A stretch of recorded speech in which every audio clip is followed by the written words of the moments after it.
In downtown Frederick, Maryland, Antonio Rico unwraps merchandise.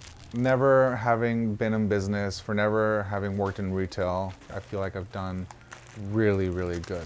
Yeah. But when Antonio and his husband Nolan moved to Frederick 2 years ago, they noticed something was off. There is no men's clothing store in Frederick. So they decided to fix it. I've always wanted to be in business for myself, so that's always been, you know, I definitely knew at some point I was going to be on my own, you know, working on my own. And a year later, Citizen Frederick is booming, or as much as it can be on a Wednesday morning. Monday through Friday in the store, it's pretty slow. I've got I've got my regulars that will come in, you know.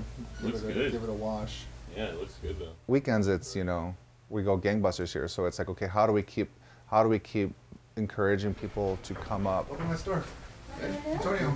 Avi. Nice to meet you, Avi.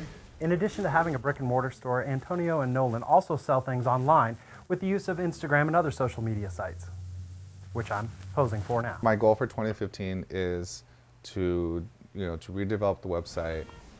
But a year ago, Antonio had an entirely different life. I thought I would always be in architecture. With a fairly successful career. You know, designing cafeterias for, you know, the FBI and the World Bank and International Monetary Fund and big corporations.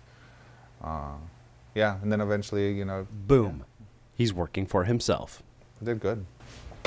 My boss was always going on the really cool vacations and, you know. Man down. So I said, well, hell, I'm gonna develop a brand, you know, where, you know, I can start taking myself on vacations. So Antonio quit, and here he is. I ended up with this men's shop. Planning that vacation. The passport's still sitting there with like no stamps on it. But I've got a passport and I'm ready. Justin Cool, Frederick, Maryland.